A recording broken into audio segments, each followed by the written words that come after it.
People wake up in the morning, they begin to think about their problems. Those problems are circuits of memories in the brain. Each one of those memories are connected to people and things at certain times and places. And if the brain is a record of the past, the moment they start their day, they're already thinking in the past. Each one of those memories has an emotion. Emotions are the end product of past experiences. So the moment they recall those memories of their problems, they all of a sudden feel unhappy, they feel sad, they feel pain. Now, how you think and how you feel creates your state of being. So the person's entire state of being when they start their day is in the past. The stronger the emotional reaction you have to some experience in your life, the higher the emotional quotient, the more you pay attention to the cause. And the moment the brain puts all of its attention on the cause, it takes a snapshot, and that's called a memory. So long-term memories are created from very highly emotional experiences. So what happens then is that people think neurologically within the circuitry of that experience, and they feel chemically within the boundaries of those emotions. And so when you have an emotional reaction to someone or something, most people think that they can't control their emotional reaction. Well, it turns out if you allow that emotional reaction, it's called a refractory period, to last for hours or days, that's called the mood. I say to someone, hey, well, what's up? You say, I'm in a mood. Well, why are you in a mood? Well, I had this thing happen to me 5 days ago and I'm having one long emotional reaction. If you keep that same emotional reaction going on for weeks or months, that's called temperament. Why is he so bitter? I don't know, let's ask him. Why is he so bitter? Why are you bitter? Well, I had this thing happen to me 9 months ago. And if you keep that same emotional reaction going on for years on end, that's called a personality trait. And so learning how to shorten your refractory period of emotional reactions is really where the work starts. So then people, when they have an event, what they do is they keep recalling the event because the emotions of stress hormones, the survival emotions, are saying pay attention to what happened because you want to be prepared if it happens again. Turns out most people spend 70% of their life living in survival and living in stress. So they're always anticipating the worst case scenario based on a past experience. And they're literally, out of the infinite potentials in the quantum field, they're selecting the worst possible outcome and they're beginning to emotionally embrace it with fear. And they're conditioning their body into a state of fear. Do that enough times, the body has a panic attack without you. You can't even predict it because it's programmed subconsciously. So then you say to the person, why are you this way? And they'll say, I am this way because of this event that happened to me 15 or 20 years ago. And what that means from a biological standpoint is that they haven't been able to change since that event. So then the emotions from the experience tend to give the body and the brain a rush of energy. So people become addicted to the rush of those emotions, and they use the problems and conditions in their life to reaffirm their limitation, so at least they can feel something. So now when it comes time to change, you say to the person, why are you this way? Well, every time they recall the event, they're producing the same chemistry in their brain and body as if the event is occurring, firing and wiring the same circuits and sending the same emotional signature to the body. Well, what's the relevance behind that? Well, your body is the unconscious mind. It doesn't know the difference between the experience that's creating the emotion and the emotion that you're creating by thought alone. So the body's believing it's living in the same past experience 24 hours a day, 7 days a week, 365 days a year. And so then when those emotions influence certain thoughts, and they do, and then those thoughts create the same emotions, and those same emotions influence the same thoughts, now the entire person's state of being is in the past.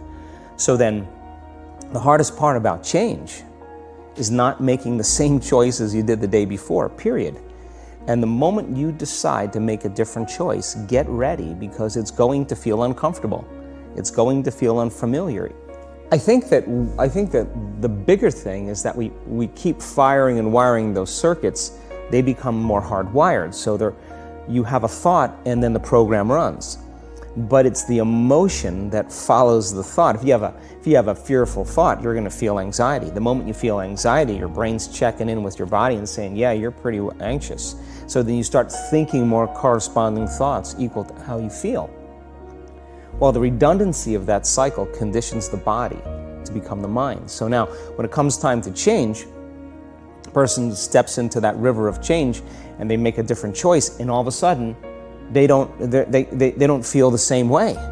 So the body says, well, you've been doing this for 35 years. You're going to just stop suffering and stop feeling guilty and stop feeling shameful, and you're not going to complain or blame or make excuses or feel sorry for yourself. Well, the body's in the unknown.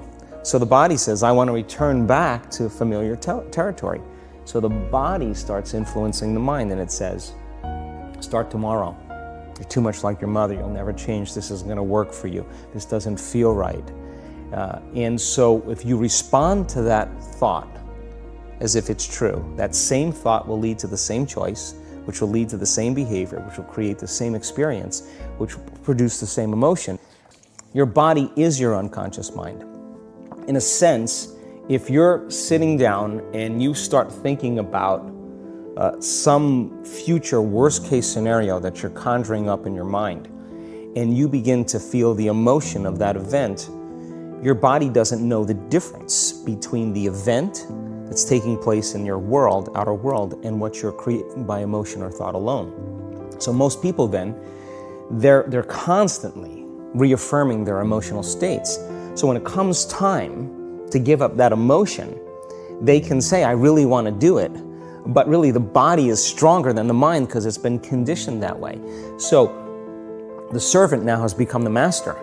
And the person all of a sudden, once they step into that unknown, they'd rather feel guilt and suffering because at least they can predict it. Being in the unknown is a scary place for most people because the unknown is uncertain. And people say to me, well, I can't predict my future. I'm in the unknown, and I always say the best way to predict your future is to create it. Not from the known, but from the unknown. What thoughts do you want to fire and wire in your brain? What behaviors do you want to demonstrate in one day? The act of rehearsing them mentally, closing your eyes, and rehearsing the action of what you want, by closing your eyes and mentally rehearsing some action. If you're truly present, the brain does not know the difference between what you're imaging and what you're experiencing in 3D world. So then you begin to install the neurological hardware in your brain to look like the event has already occurred. Now, your brain is no longer a record of the past. Now it's a map to the future. And if you keep doing it, priming it that way, the hardware becomes a software program. And who knows, you just may start acting like a happy person. And then I think the hardest part is to teach our body emotionally what the future will feel like ahead of the actual experience. So what does that mean? You can't wait for your success to feel empowered. You can't wait for your wealth to feel abundant.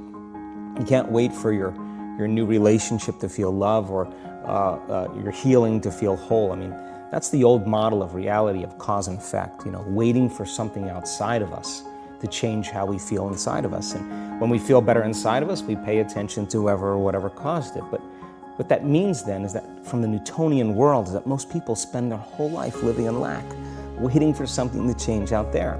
The Newtonian world is all about the predictable. It's all about predicting the future.